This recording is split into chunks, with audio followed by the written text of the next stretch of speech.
podcast, we dive into the stories of individuals who work behind the scenes in film, music, entertainment, and fashion. Tune in weekly as we split half a dozen and dig deeper into their stories. Have a seat at the coffee table at Donuts with Dough. Welcome. Yes, sir. Yes, sir. Yes, sir. Yes, ma'am. Yes, ma'am. Yes, ma'am. We are back. Yes, it's been a minute. It's been a minute since I was back on the platform and giving y'all more information, more guests that you should know about, especially in the city of Nashville. But it feels good even on this cold Saturday morning in Murfreesboro, Tennessee. But we back. We back with a special guest. I always have these guests that do multiple things. I guess that's just the theme of the Donuts with Dough, because just like a box of donuts, you never know what you're gonna get. Whether it's we sprinkle in a little bit of this, we put some cinnamon right here, we put some glaze right over here. We just never know what you're gonna get. It's in human beings, I guess. It's like a black Forrest Gump. yeah, man. But today's guest, we got Justin Causey. Welcome to the podcast. Welcome to Donuts with Dough, man. This guy, Justin Causey, has been out here having motion all year. Whether it's working behind the scenes in production, whether it's artist management, putting brown everywhere in the city, from baseball events to football events. We talking about major events like the Titans and the Nashville Sounds. So this is somebody you definitely need to get in tune with. I mean, he's out here designing sneakers, Air Max 95s, them cloud joints. I know you've seen them joints. I'm honored, man. You're out here working with Cashville, etc. Shout out my boy Los. Nashville Black Market, and hey, we just out here. Justin, welcome, man. What's good, man? How you doing? Man, I'm blessed and highly favored out here. Hey, man, same. First and foremost, thank you for having me. We've been trying to get this to, happen for a minute. And then, I promised you, I said, no, we'll sit down. We'll knock it out before the year, even ends. So, set it up. Man, I appreciate you being a man of your word, man. And I feel like we end in it's 2022 with a great guest, man, and someone that people should really know about. Young man is really, like I said, just been out here putting on for his team. Hey, man, I like seeing my friends shine. That's my favorite thing, honestly. I just like seeing my friends succeed in their passions, and I like just being there and be like, nah, you can do this. Like we can do this. Whatever you got an idea for, we can knock it out. And then when it comes to fruition, it's just one of those okay, what else can we do? So I'm just an overall fan of my friends. Got you. Yeah. So you originally from Columbus, Ohio. Yeah. Midwest. Yeah, man. Up north. The CO. You feel me? Home of Bow Wow. Yeah. Shout out Bow Wow. I fuck with Bow Wow. I fuck with Lil Bow Wow. Bow Wow. Shad Moss, my boy. I fuck with Lil Bow Wow. That first album, played that relentlessly. Oh yeah. You feel me? People ain't gonna, they don't want to give Bow Wow his flowers for real, but I mean, Bow Wow was everywhere when he first came out. Come on now. Give Bow Wow his credit. My nigga was legit child star albums, platinum albums. You feel me? And then went from that to being a child actor and killed that. And then Mike, Bounce, and make cultural movies. Right. I'm gonna pull a Ray J and I'm gonna be like, hey, that man is a cultural icon. Hey, I can't. There's eras, it's like Little Bow Wow, Phenom, Bow Wow did his thing. Shad Moss. Hey, I went to the screen tour. I went with my cousins. You feel me? At the fairgrounds. That's Lil Bow Wow was real. My brother played him in football. It was one of those things. Got you, man. Now that's a shock because it feels like he probably had been out the city for a while, but to say that your brother played football against him is like he actually had somewhat of a normal youth league, a normal life. You know what I'm saying? Little youth league like Reynoldsburg. Got Uh, you. but it was no Bow Wow. I messed with Bow Wow. My very first concert that my mom took me to was Saint Lunatics and the Cash Money. Oh wow. Yes, and like it was ridiculous. It was like a summer jam concert, and the Saint Lunatics had the St. Louis Arch on stage, and then Cash Money had ATVs with a fat Cash Money chain hanging from the set. And I was just standing up on a chair with my mom, and I was just like, "Yo," I was like, "This is So crazy." so in that moment, will you say that it's probably where you got your spark or love for music or production? Nah, Nah. that was just one of my. That was just like one of the very first prominent concerts that I remember going to. But like that probably music's always been my spark because I come from a very musical family. Like my grandmother was in the church. My grandmother was my Sunday school teacher and my choir director and my grandmother. You know, so it was just like we were always at Mount Olivet Baptist Church all the time on Sunday. And so I was that little kid that like played drums and sung in the choir, and was in Sunday school and like helping pass everybody, all the stuff out.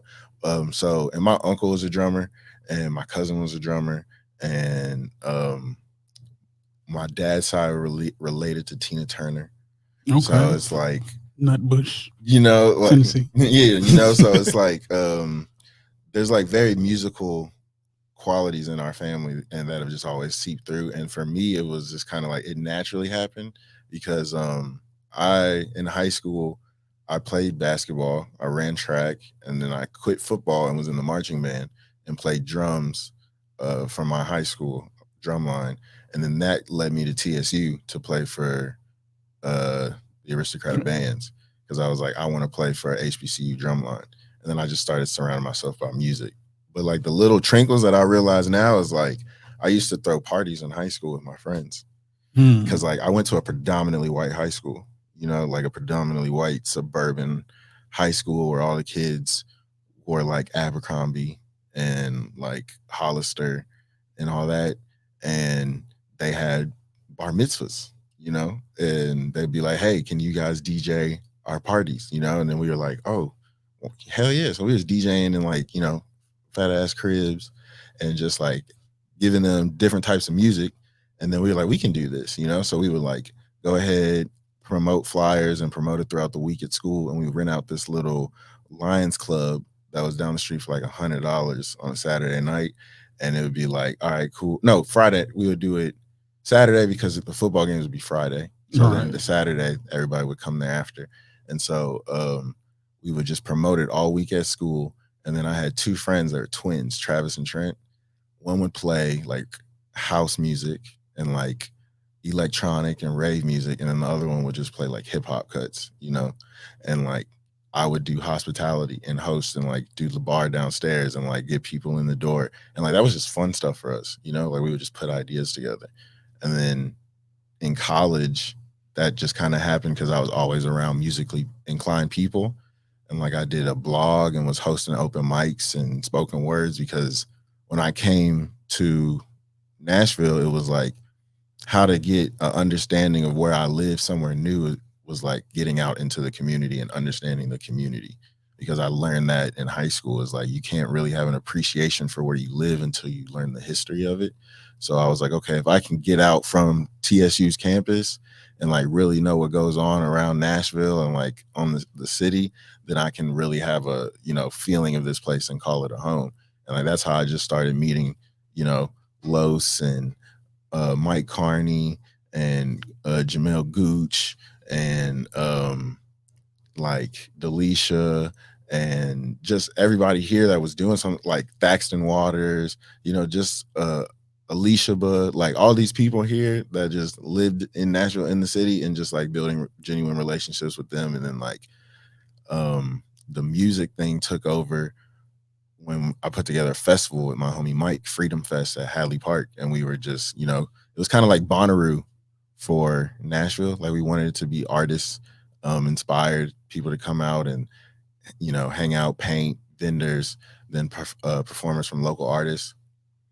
And his brother was on there, and then it just turned into like, hey, manage me. And then 7 years later, other artists came, and then things just started building up, and then we're here now, and we have a show later today, which is crazy. This is crazy, but it's really just like a testament to you know, progression, keep growing, like having faith in something and not understanding where it will take you, but just having a real like belief that okay, this is possible. We can do it. We just have to like set out for it. Got you. Mm-hmm. And we gonna rewind a I know bit. it was a lot, dude, and I felt it in the middle. I was like, "Damn, I'm rambling," but it's so much when somebody asks me like, "How did this happen?" and it's like a, bleh, Yeah, you nah, know, it's like you gotta get it out. Like yeah, because I honestly be like, I don't know how this happened. It was just one movement, and it just was like all of this. you mentioned drums. Like Yeah, was that your like first instrument when you growing up, or um, was yeah, it any other thing? it was And drums. when did you start playing? Um, man, my mom told me. My mom's always told me like you weren't bad, you were just busy, So you were just always doing something, and I just was always banging on stuff. My older cousin, who's like a year older than me, our birthdays are a couple days apart. We're the same way. He's just a drummer. His dad is a drummer. He marched around. He flew around in a military band playing for troops, and so Okay. like we just all kind of picked it up. And my dad bought me a drum set for my birthday one year, and then I started playing on that and would practice on that. And then I was in, concert band and all that shit in middle school, and then it went to percussion, and it just kind of, the path of a drummer.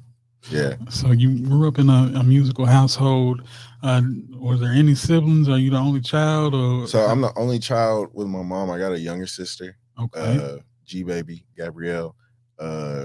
It's my one. That's my one right there, my rock. And then I got cousins that were raised like my brothers and sisters. Paige and Thomas.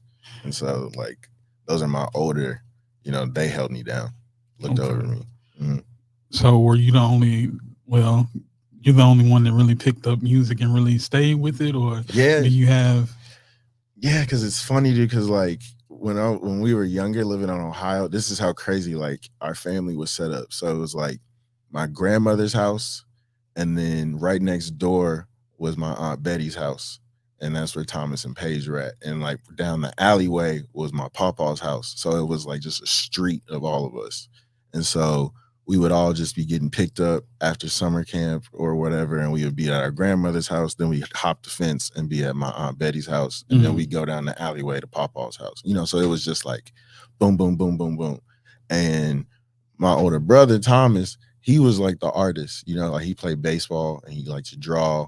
And like I remember he got the computer and he was like, um, writing, his little raps and recording on the computer, like legit. And me and my cousin Michaela made a first little rap song. And like I heard it and I was just like, I'll never do this in my life ever.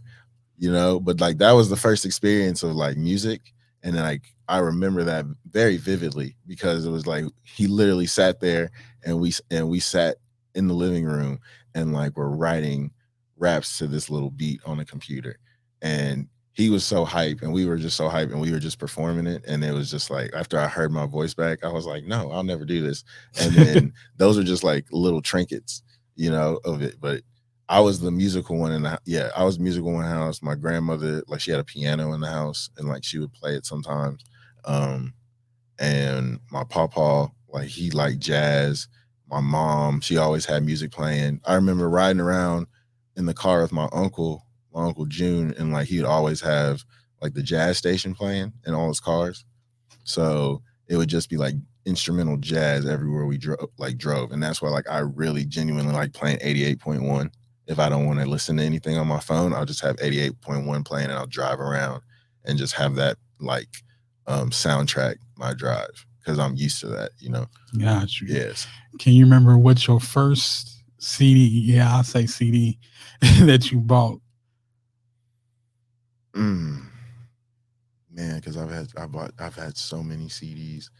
Um, Let me say the first CD you bought with your own money. I Like know you went to the store, like you went to, it I don't might know, have CD been, warehouse or a tower. Yeah, for those who don't know, the people that uh, only get their music on the internet, bruh, like CD warehouse and tower and let me think, Sam's Play, Sam's Play, Sam Goody. Goody, Yeah, these were Best actual Buy, record stores yeah, that you can go and you can buy physical copies of albums. your local record Yeah, shop, it wasn't just in your hand. You had yeah. to actually do something and go get Bro, there your was a favorite spot. artists. Okay, so my first, I remember the first CD like my mom gave me, and then I think the first that prompted me to buy my first. My first CD my mom gave me was Snoop Dogg's Doggy Style, but it was edited. And I think, Wow. yeah, like she gave me the Snoop Dogg Doggy Style CD, and it was edited. And then I was just like, okay, I'm finna go buy that version. But like, I promptly like I definitely remember going and buying CDs on drop. Like me and my mom went and bought um Michael Jackson's Invincible album, Okay. and like we went to Best Buy, bought that, and put it in the car and sat there and listened to it and like in the parking lot. That's the one with butterflies on Yes, it. Yeah. yes, and Okay. it's one of my favorite songs ever. Yeah. And then I remember buying a Black album. I Okay. remember buying, I still got the CD dude, in the rack. I used to have a crazy booklet of CDs and I lost it in a car accident. And like, Ah, but now I just have a whole bunch of burnt CDs still. mm, But yeah, I think my first CD that I bought was Doggy Style. Yeah, like I wow. say, like the actual version. Viewers, could y'all imagine an edited version of Doggy Style? Yeah, yeah, It's no good. It yeah, can't be any good. I mean, like probably every other word.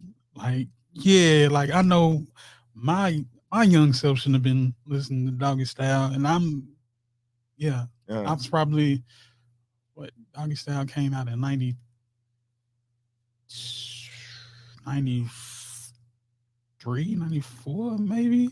So I was like 12. yeah. I And see, still, I what's still crazy shouldn't is have been listening to what's that. crazy is I was born in '91. And so that was just like my introduction, because like my mom was like, yeah, we're from Ohio, but my mom like really loved West Coast music. And But then, the thing about, and yeah, I don't mean to cut you off. The no, thing about Ohio is come on. like, because I went to school near Cincinnati. Mm-hmm. Um, it's like it has this weird pockets like of people that's influenced by like the West Coast. Like Mm-hmm. you might be on one side of town and everybody is like in flannels and I'm talking about like how West Coast used to be like in the 90s. Mm-hmm. Then you might go to one pocket of Ohio, it'd be like it looked like you down south somewhere. Yeah. And then you'll go to somewhere like Cleveland and it's cats and Tim's look like they from New York. yeah. So Mm-hmm. it's like, man, Ohio is like one of those real melting pots Yeah, of a dude. state. Up north is wild. That's how I've learned how to just kind of like blend very easily, with both sides. Like I know how to work because it's just Ohio had so many people in there, and then I was just like, "Yo, this is too." Like, it was also not necessarily too big for me. Well, I wanted to get out because I knew there was more, but it was like Ohio State was too big, and like that encompassed all of Columbus, and most of my graduating class went to Ohio State, and I Mm. was like, "Oh yeah," I think only a handful of us went out of state, and I was like, "Yeah, I gotta go." Somewhere else, and my mom was very prominent on like HBCU. She was like, "No, you're going to a HBCU," you know. It's a couple of HBCUs in Ohio, right? Mm-hmm. You got uh There's some around it. I know because like my uncle went to Central, okay. and so and then what else is close to Ohio State? I mean, not Ohio State. What close is in Ohio? Is Youngstown? Is there one in Youngstown? I can't even think of it right now. Don't put me on the spot. Fact Yeah, check it. I want to say like I don't know if Wilberforce is a no. That's not Mm-mm. a. I can't remember. I know it's one up there, but Mm-mm. anyway. So why why TSU? Uh, because man, my mom, like I said, my mom put me on like a college tour, like my sophomore year of college. I mean, high school, and we went to all the universities like coming down south, and we went to Morehouse and Spelman for the girls, and then we went around Bethune. We also did Bethune and then a bunch of other things, and then TSU, it was the band. Honestly, it was really the band, and like it was a presentation, and I don't even think the band was performing. I think it was like an audio of the band or something, and my ears just perked up, and I was just like, "That's what I want to do." Like I was like, "That's what I want to do. I want to come here for that." And it was funny because it was I met with Prof Mac, and I met with Prof at and Bethune Cookman, their band director. And it was between those two, and then it was TSU just because like the musicality, like it just grabbed my ear, and I was like, I want to do this, and that's where I came. Man, so you mentioned that you went to a predominantly white high school, and coming to TSU, which is the HBCU, Mm-hmm. historically black college. I mean, I know that you're a black man, Yeah, but what was that that contrast between the two? Like, was it a culture shock to see this many black people at one time in one space, dude, or my first year at TSU was so wild because it was like I was on. I've lived since. It's crazy because I finished my senior year of high school by myself because my mom got a job and moved. So I finished my senior year at high school by myself. So I was by myself, but then I still got checked in, by my uncle. And then it was like, all right, cool. As soon as I graduated high school, my mom was like, all right, you out. Like 2 weeks you get, and then TSU for summer school, and then band camp started. So I literally graduated high school and then was 2 weeks out of Ohio and came right to Nashville. So I came and moved in, um, moved into Boyd and was in Boyd for the summer, and then moved into Watson when fall semester started. And bruh, waking up at 4:30 in the morning for band camp at 5 o'clock, it was like, yo, this is real, and like that set me up for a lot of things in life now down the line. But it was like waking up at 5 o'clock in the morning, doing morning calisthenics, running the campus, singing, then doing outside rehearsal, marching, and then literally coming in and just literally learning everybody because TSU is again another melting pot of students from, you know, of niggas from Detroit, niggas from Memphis, niggas from Atlanta, niggas from yeah, Decatur, niggas from talk about it California, niggas because from like small cities, niggas from Ohio, Cincinnati, niggas from Dayton, Akron. Like I always tell people about bands, bro. It's like we are athletes, we're incredible people, but it's like you go and take every hood nigga from Detroit, Atlanta, Decatur, fucking LA, wherever, bro, and give them an instrument, that's your HBCU marching band, bro. Because it's like we some niggas, but we incredible at what we do, bro. Like I love the band, bro, because we were in there and it was freshman year was hell because you're learning the ropes and learning how this whole huge entity that you're becoming a part of operates. So it's like now you're getting instilled into it, but then it was like representing it, and like understanding the work that you're putting in to represent not only the band but the institution, the university. Like you are a billboard for the university. You know, so how was that first time when you put on that aristocrat uniform, yeah, going out onto that field and seeing all the people, and talk about nerves, because that's something that doesn't get talked about. As far as, I haven't had anyone that was in a marching band or yeah, TSU marching band at that, because a lot of people don't understand how big marching bands are for HBCUs. So talk about that for a spell. man. It's really not like nerves because you've been doing it since like high school, and the crowds just get bigger. But it's really just about like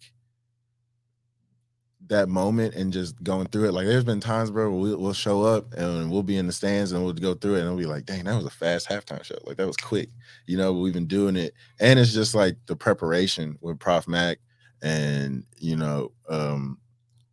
just really sitting down and running it so many times and understanding where to go and how to do it. So when you come up to the show and everybody's yelling, screaming, you're just like, all right, cool. This song's this song's this is this. All right, we're at the concert tune. Bet. Boom, boom, boom, boom. Now we at the dance. All right, cool. We almost here. Now we going down to the TSU. Boom. Now we just got to march out the field. Show's done. Now we back in the stands and we can chill.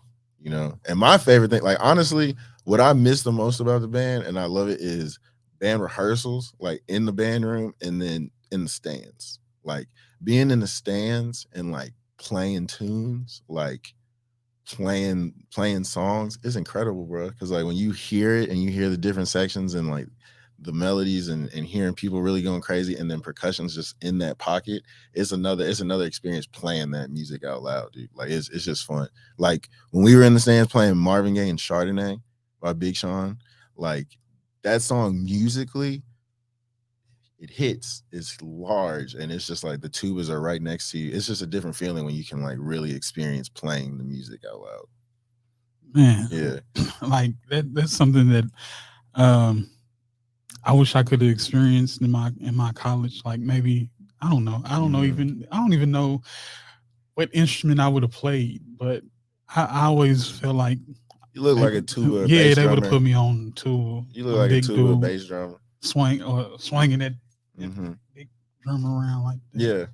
giving the flight of the bumblebee and all that. Hey, the time I was in the band, there was a weight limit to be a bass drummer. Oh wow, Yeah, to be a big boy. yeah, that yeah Yeah. they probably But would to have. answer your question earlier, my culture shock with TSU, bro, when I first was walking around campus and learned what like checking was and was seeing niggas getting like checking, like we were calling it like get burnt up in Ohio, like, hey, I'm finna burn you, like, something like that. But when I heard about what checking was, and then from checking to watching niggas paper chase and a bunch of and like out and juking, I was like, and I only Yeah, saw juking that's like from 3 6 Mafia that's videos, the like, Memphis influence. but Yeah, like coming and like and getting introduced to that and like all the different types of people from all different cities, and it was just like, oh snap. And like ironically, coming from Ohio and Columbus, most of my homies were from Nashville, Detroit. I had a lot of niggas from there that I got cool with my freshman year. A lot of niggas from Chicago I got cool with. A lot of people from Atlanta. A lot of my homies from Atlanta in the band. A lot of homies from Memphis. Like shout out Whitehaven. Like a lot of homies, Orange Mountain. Like I learned a lot about Memphis from my homies in the band and like people that I hung out with. I learned a lot about Atlanta. I learned a lot about Southwest DeKalb. I learned a lot about just like all the different places from all the homies that I met in school and that I'm still really good friends with today. got you. Yeah. So, how did your college experience prepare you for what you do now, as far as artist management and production and all the things you do? Cause the Swiss Army knife. It like it taught me to adapt, but it's crazy because I went to school for health science. You feel me? Like Oh health wow. science, physical therapy, and like ended up in music and art because of just genuine passion and support. And the way TSU set me up for it was literally just like network and net worth, like think, work, serve, and just like understanding the people that you're with here are gonna go out and do great things, and you knew them at the point of like, hey, we're gonna be on to something, and then also really just understanding like, hey, work across, like work to the person next to you, and then like when they get in position, they may call you and be like, hey, I need help here, or like when you get in position, you be like, hey, I got this opportunity here, I think it'd be smooth. And for me, honestly, it just taught me to just be kind to people. You never know who you're gonna meet, you never know who you're gonna run into, and it's just like it's always good just to know that you can not necessarily confine somebody, but you can have a genuine relationship with somebody just out the gate, just based off of what they do and learning about somebody, knowing where they're from. Like I had a conversation the other day and a dude like met me on a set and was like, I don't know, man. I feel like there's just something there that like I may need your help in something. I don't know what it is, but I just wanted to meet you and like learn more about you and figure out like, okay, cool. You seem like again you do a lot of things. How can we make this happen organically? And I was like, bet, I like being that person. I like to be able to figure out problems, not necessarily problems for people, but I just like have always been a multitasking person. You know, Got you. yeah, So, have any of those relationships that you made in college helped you out in um, your life today, as far as what you do? absolutely, absolutely, dude. All my homies that I know in college are doing incredible shit now, you know, and like people that I met that didn't go to TSU and I met outside, you know, in the city running around, like, are doing incredible things. They're like the people now that you hear so much about, you know, that are, you know, being seen and being highlighted. And I I just can't tell you enough just like how incredible it is to watch your friends succeed in their passions. Like sitting back in Boyder and Watson and people telling you, no, I want to do this, you know, like I really want to get like my homies, Naps and Wale, you feel me?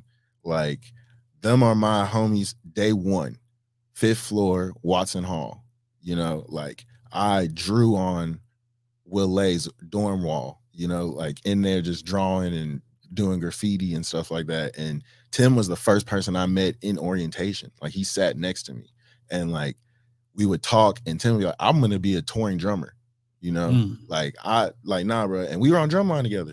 And Wille was in the band with me playing sax. And he was like, bro, I'm gonna be a touring saxophone. Like I'm going to be a musician, you know, and like that was the goal.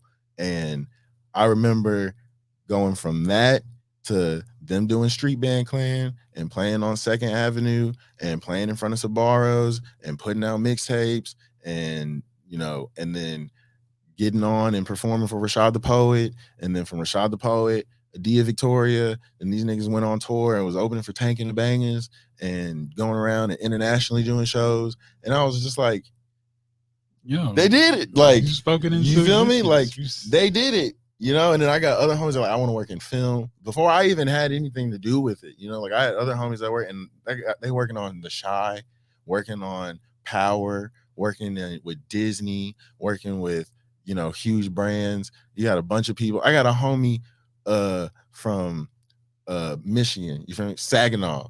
You know, my homie Little Mike Curtis. I've known him since my freshman year. He a beats reporter for the Detroit Pistons now. Mm. You know, like that was his goal, and he's writing for the Pistons, going to every game. And I'd be like, That's bro, this is, crazy. and I like, and I'm again to the beginning of like, I'm an over hyper of my friends. It's like I'm so into it. It's like, bro, I know you're going crazy because like this is what you wanted, and like you're right there, you know. And so I've always just been a person of like, okay, but if you say you want to do it, all right, let's figure out how to do it. And like the connections that I met at TSU was everybody had big dreams and wanted to succeed in it. And it was just like, we're going for it, you know? Now, speak about Justin Causey in 2022 and the Yeah. things that you have accomplished from just everything that you've. Let's do a year in review of Justin Causey and the It's things that funny, you dude, that because I you've. do this with Brown, and I do this with my artists. Like I do year in reviews with them, but I never do one for me, which is funny. But That's why you're here on the podcast which is today. crazy because I always be like, damn, people want to talk to me and I like being in the background. But 2022, I felt like it was a quiet year, you know? Like I felt like it was a pretty quiet year, pretty He chill being year. he being meek, y'all. He being real humble. I mean, I felt like it was a pretty cool, quiet, just trying to make it through, you know. But I feel like nothing too crazy happened, but you know, we done a lot. Okay, when you were supposed to, the Yeah, first time you were supposed to be here, yeah. speak about that week because something happened that week. What was it that I had to do that week? Um, was it a show Oh, or it was the no? Titans. The Titans. Oh, I was like, I'm sorry, bro. I had a Titans thing I had to do. My bad, dude. Um, yeah. It's been a cool year, dude. Like, you know, Brown's been opening for artists. Um, Everything that I've just been working on around with people have just been it's been elevating. It's been a wonderful year. You know, personally, for me, I guess it was getting into film and getting into production work and really starting to understand that world and get, you know, meeting with people, working with the Titans a lot more, um, with them musically and visually. Um, doing a lot of things with that, working with major brands like Gibson and CMT and um I don't know which camera he talking about. He just had just a regular year. I work with Gibson. I work with the Titans. I mean it's been I chill. mean, y'all hear this? Like most people don't work with those brands, but you're here, Yeah. and you gotta pat yourself on the back, bro. Hey man, I wake up and be like, yo, this is I people be telling me that all the time. They be like, bro, you be way too humble. But I'm That's like, for me, it's ordinary. that's why you and Los are good friends because I had to tell him the same thing. We had this conversation I had yesterday. to tell him the same thing. Like, bro, you doing it, like dog, like Yeah, I know you can't see it because you in it, yeah, but once you take a step back and look at the things you accomplish, especially with me and him, because I've been yeah. knowing him for a while, and I like, bro, you're gonna do this, and this, Mm-hmm. but you got to do this, and this, and once he applied this, and this, That's all it he ever is, dude. It's all about application and it's all he about just seeing it. Bro, not like yeah, it's been a lot. It's been a lot of growth. It's been a lot of great things have been happening. You know, like I went and got my certificate at NYU, you know, for music business. And just really trying to understand it, you know, and understand more of it. I've become a board member for the Other Nashville Society, which is an incredible organization that like focuses on other genres in country and like helping artists. And like, you know, Brown was artist in residence with them, which was really great. Helped him with exposure. He opened for artists. Roe did some incredible things. Um, is talk about yeah, your roster of artists that you work with. yeah, dude, it's just you know some really great artists and my homies. I've known them for years. You know, I'm brothers, and it's really just really pushing the envelope on just Nashville hip hop, but hip hop in general, and just letting them know that we're here and there's talent here, and like allowing them to tell the authentic story about where they're from and showcasing their talents. And it's just been a really, really great year for both of them, and we're going into 2023 with it, you know, just going up as well. Work with a producer, Josephine. Fiend is incredible. My man makes he just put out a little project in November with Alo. They did a small little write up in the Nashville scenes year end list. And so, like I said, it's been quiet musically for us. We just did some things. Road did Crowd Control, and they got best single at the Nashville Scene Awards. Um, and like Brown's just open. You know, he opened for Scarface. He opened for Snow the Product. He opened for Primo Rice. And then he's opening for Girl Talk today. You know, so it's just kind of been just a slow, progressive year of just building the brand. I mean, but face is a pretty big deal, especially in my era. Man, So how was it being around such a legendary artist at that time? Just just networking and being sharing that space. Can you speak about how that felt? yeah, right. Because it's so crazy because it gets very deep, which is this is where I tell you that it's wild for me because it's just so ordinary. But it gets deep because it's Brooklyn Bowl, and like like you said earlier, we did the Nashville Sounds. You know, so uh that was Snow the Product. They were a week apart, but Scarface was fire because we were in there bowling early for a sound check, and he came in and he was just like Brian Brown, like his voice, and he was just like Brian Brown. He just started like flaming Brown, but did it in such a funny way. We were all cracking up, and it was just dope. And he just came in automatically off love and just like very hype vibes. His team was incredible. And like it's funny because me and him had a moment, and I was just like, you know, we family, right? And he was like, how so? And I was like, you know, my aunt and uncle, you know, like, and I called my aunt and uncle, and he was like, get the fuck out. You know, like Yeah, this is that's family right here. And he was just like, okay, bet, like this is cool. And I was like, they've always referred to Brad, you know, like Uncle Brad. Brad. And I was like, who the fuck is Uncle Brad? I ain't never met this nigga. Like Brad Jordan. exactly. And then it came out that they were like, yeah, this. And I was like, you gotta be shitting me. Like, we finna open up for him. And I was just like, oh wow. But that was really great. He did an incredible show. Like it was great to, you know, witness that. Like his photographer was incredible. We took one of those, you know, like hood limelight pictures. So like we got that on the fridge at the crib. So it was just like that's a prized possession right there. But it's really cool, bro. It's again, I didn't go to school for music business, you know, like I didn't go to school to be an artist manager. I just was asked by my friends, and I've been trying to figure it out for like 7 years, you know.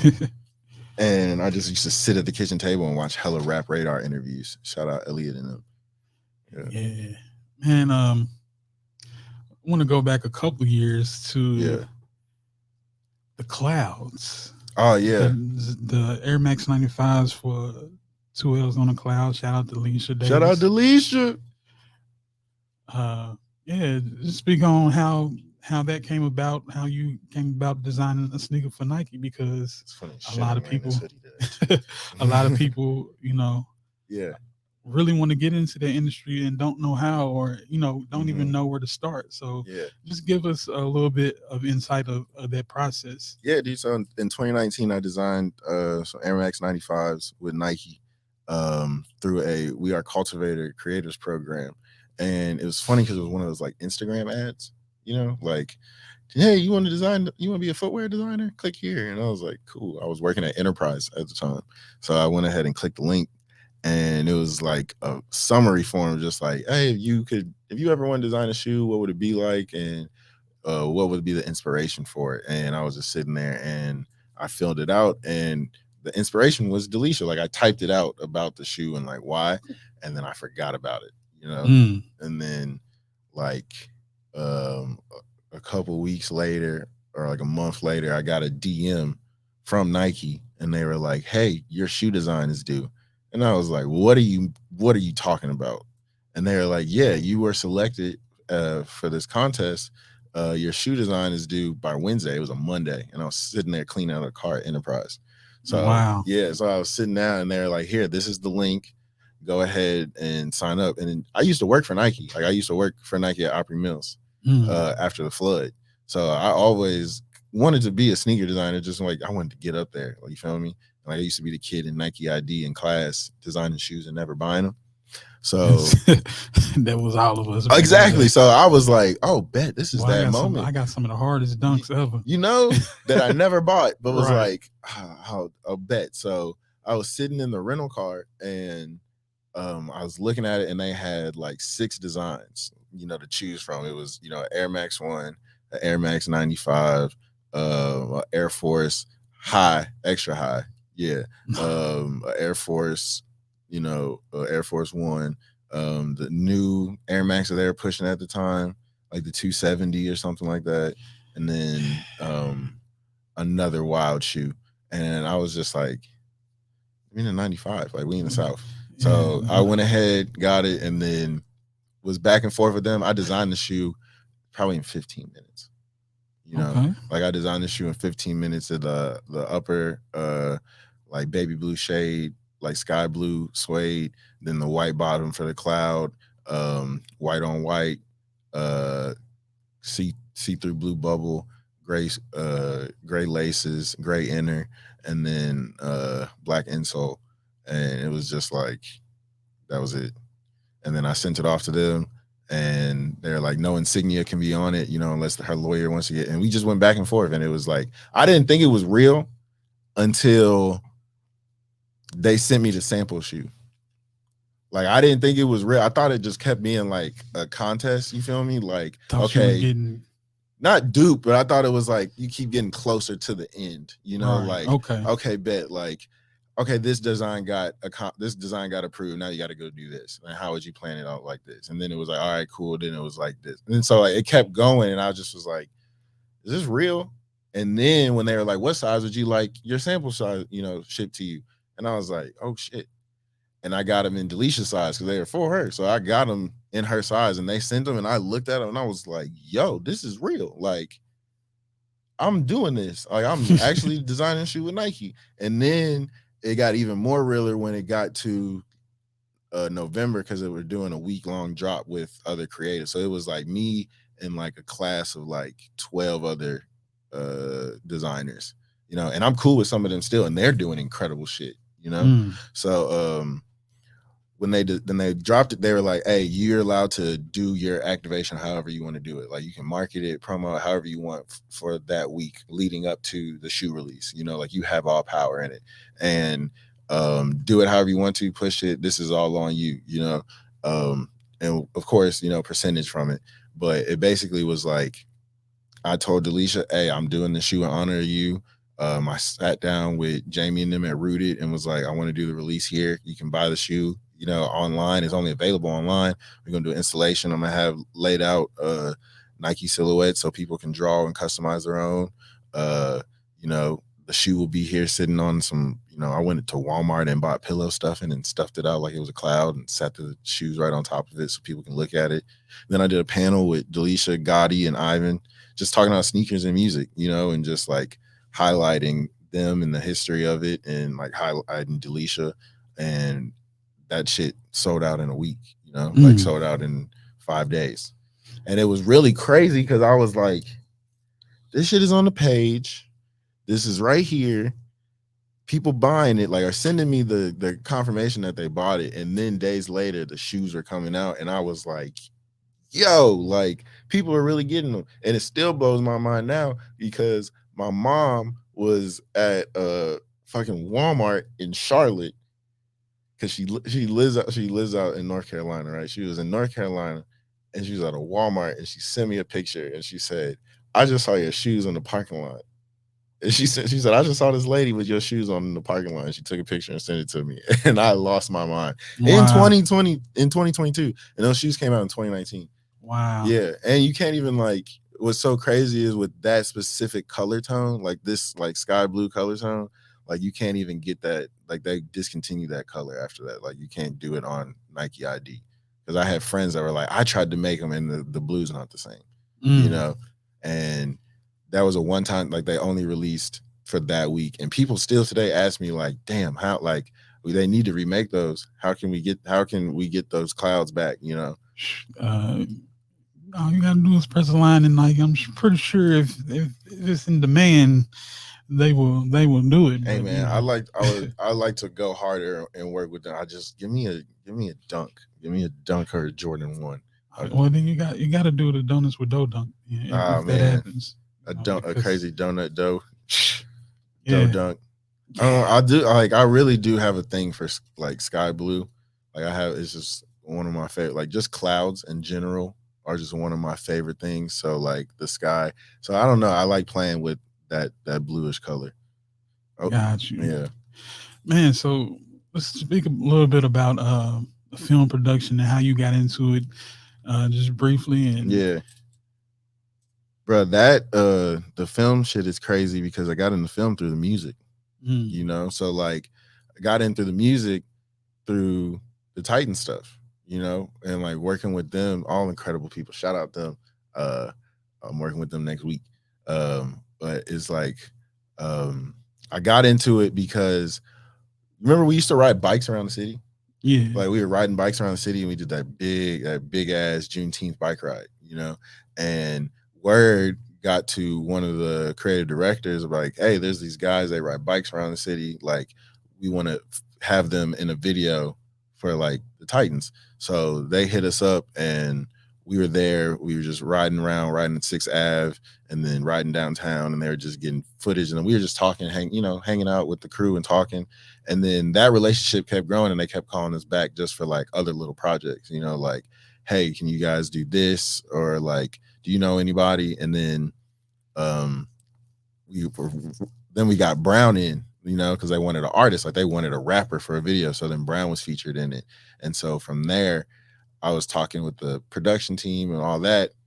And then a friend of mine was like, hey, have you ever produced before? And I was like, no, what is that? And he was like, it's basically what you do with artist management. Like you just, you're handling the logistics of things. And I was like, okay. And he was like, I think you should produce this project with me. I was like, well, what is it? He was like, it's the Titans and Rooted when they did their collaboration.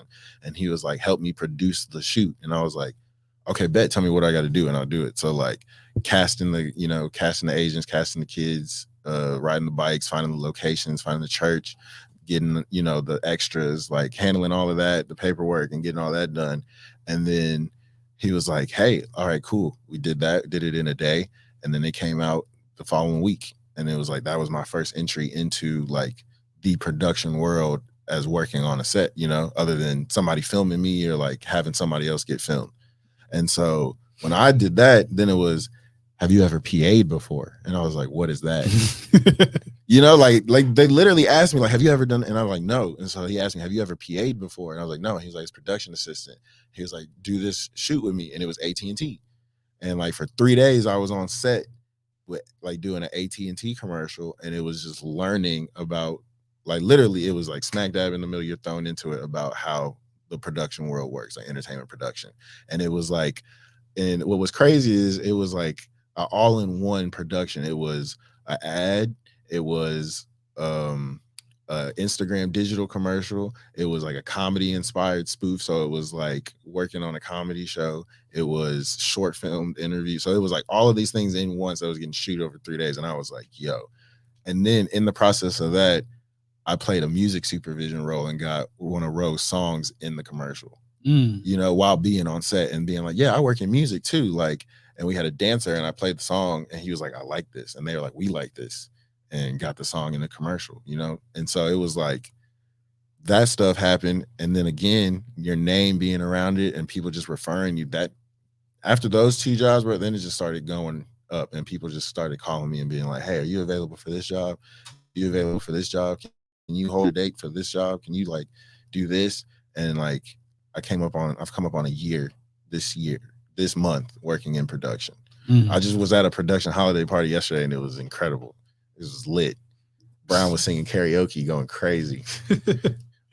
Man. But yeah, production's cool, dude. I love it because it's just like doing something, watching it from the behind and like getting built, and then watching the video come out like a month and a half later. You're like, damn, we did a lot.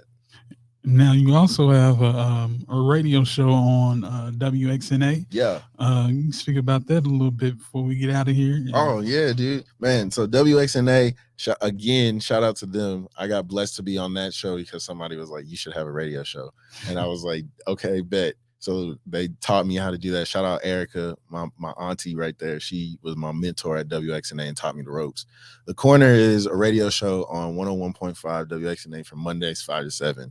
And The Corner is basically all the feel good music that you love mixed with just some alternative vibes and flips and edits. So it's like early 90s, 2000 hip hop, the stuff you listen to in like, you know, Rap City, The Basement, 106 and Park, the back of the bus, you know, stuff you used to talk to your friends about at the lunch table or waiting for the bus to pick you up. But then there's also like soulful edits that I find on SoundCloud, like real deep cuts, some like UK grime records, a lot of rap from across the pond, some instrumentals, like real jazz heavy.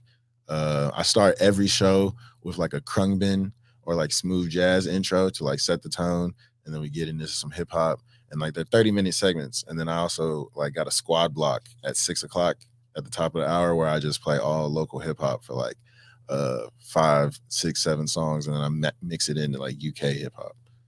You know? Got you. That sounds like a very diverse um, yeah, dude. segment that you got going Bruh, on. I just DJ'd the Porter Flea last week, like my first like volunteer DJing job for WXNA, and I was playing the type of stuff and walking around Porter, and people were walking up and they were like, "You're responsible for the music, like you're the reason why I've been dancing around here for the last hour and a half." They were just like, "This is incredible." Like a dude walked up to me, he's like, "I love that Earth, Wind and Fire like remix that you had. Like it was incredible." And it was just these white, like old white people that were walking by and they were like, "No, this is great, like good music." And I was like, "Thank you, like shout out to you guys." I'm DJing the East Room tomorrow from 4 to 5 for another WXNA event. But yeah, dude, that stuff is wild. It's wild to me.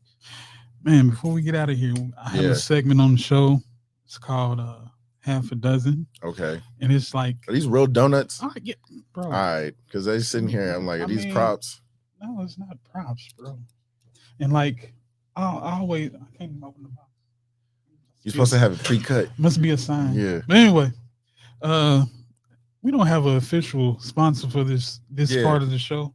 So I just go to local donut shops around Murfreesboro, and I don't discriminate. I've been to them all. I've been to Joe and Doe. I've been to Donut Country. I've been to Donut Palace.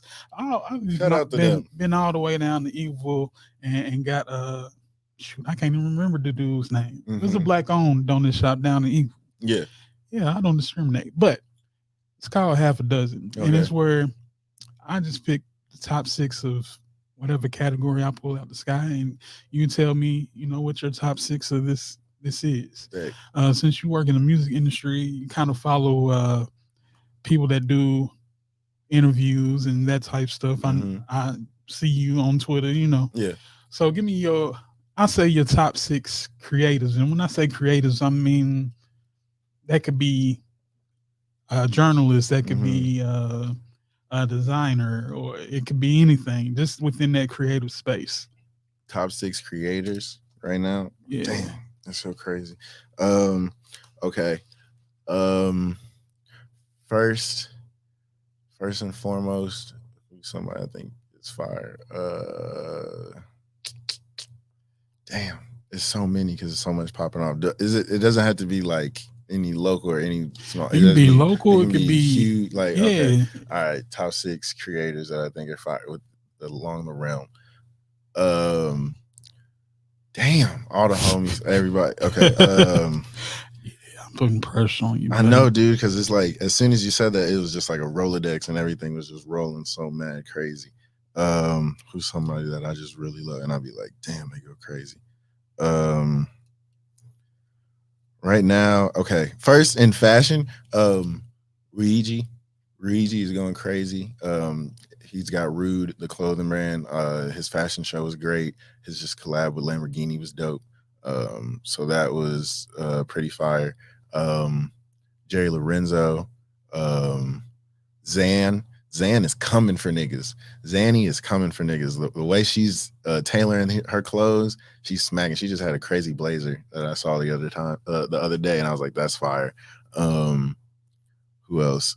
Within fashion, Rigi, Jerry Lorenzo, Zan. Um, who else is cold? My little nigga Evan. My little nigga Evan Terry. He's cold. He just did a collab with Adidas on some Sambas, the Pink collection. He's going stupid. And then who else in fashion? Who else is going crazy in fashion? Who's the sixth person in fashion? Um, damn it. Tyler. Yeah, we'll go Tyler. Okay. And then in music, like art. Yeah, see, I gotta go through, and because it's like I can't do it all. There's too much. You don't have a whole dozen. You feel me? Because it's like that's the six, but like in music though, right now, like in journalism, I'll combine those. In music and journalism, my homie Keith Nelson going Keith crazy. Nelson, shout out to Keith shout out Nelson. Keith, my boy. He's good friends with my guy Yep. Marcel Williams out of LA. Mm-hmm. So like Keith's going crazy, and then Jinx is going crazy. Elliot B. of course. Goats. Yep. Who else is really cold? What's her name? Damn it. I'm so mad at myself. Fuck. Why am I blanking on this? Damn it. But I love her because she be going so cold. Oh, Lola Brooks. Lola Brooks. She be going hard. Tia Corinne be going hard. Shout out my homie Cash Page be going hard. Jazz. And then fuck. Damn, dude. Shout out all the homies, dude. Just shout out all the homies doing great shit. There's too many of y'all, but you know who the fuck I rock with. Hey, he just brought a whole donut yeah, store. dude, because this is like I can't narrow it down. It's too much dope shit going on. It's too much. Like it's like we're at that point in time where it's just like, yeah, we coming for that spot. You know, like everybody's ready to take over and people are starting to realize, hey, there's some casualties coming, you know? Right. So like there's some incredible people in this industry that are finally got their foot in the door and are like, okay, let me like take it by storm. But nah, there's some, damn it. I'm mad I can't name everybody because it's just like there's so many fucking great people doing great shit. Well, I want to shout out some people that we know. I want to shout out my boy Los. Yeah. Los Party. Every time. Loso. Yes, every time. Cashville, etc. Nashville, Black Market. You feel Man, me? anybody you want to shout out? Your artists, the people that you're working with, Bruh, your crew. I want to shout out first and foremost God, first and foremost my Sir. mama, first and foremost, my uncle, my grandmother, my dad. Look out for me. I love y'all.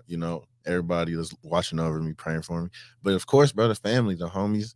You know, I love every single one of y'all. I push y'all because I want to see y'all succeed, and I want to see us succeed, and we deserve it. And I just love being around y'all every single day. So you know who you are to me. You know what y'all mean to me. But yeah, legit, nigga, I fuck with everybody, and I fuck with the people that genuinely know how much I want to see them succeed and how much I love them. Shout out to y'all. Shout out to y'all for having me. TSU Aristocrats, we're going for the motherfucking Grammy Best Gospel Album. We coming for that. Yes, I cussed and promoted a gospel album at the same time because, hey, we coming for that. We bringing that thing home. Shout out my boy Larry J, Cider Baptist. Trying to get that guy on the podcast. Hey, Larry, quit playing. Come up here and talk your talk, man. We're all a bunch of humble people because we just like understand where we are now is a blessing, and it's like to keep doing that. We just want to be blessed with it. So it's like, but Larry is incredible because when he does get riled up, it's the same with me. When I do get riled up, I'll be like, we on. Yeah. But yeah, bro, shout out to everybody, bro. I love y'all. Well, yes, this has been another episode of Donuts with Dough. Cause thank you for coming through, coming way down here. Like I said, across that county line. Oh, it was nasty, bro. And they was out just looking, and I was like, oh man. But it's Donuts with Dough, and I'm just waiting to get a donut. I came all the way out here. We're gonna get to the donuts. A donut, bro. But appreciate you coming out, man. It's been another episode of Donuts with Dough. You can catch us on Facebook. You can catch us on Twitter. You can catch us on IG at Donuts with Dough. You can look out for the STP network, Spread the Positive Network, on all those social media outlets. You can go on www.imdo.com. You can go to spreadthepositive.net and just get all this beautiful content as well. He just gave you so much, so I hope they spell it out at the bottom. It's in now. Yeah, you'll find it. It was pleasure having me. Follow me on Instagram and Twitter at Cause and Effect, CAUZNEFFECT. And yeah, bro, I just be doing shit, All right. Shout out to just doing shit. Yeah. And we out like that.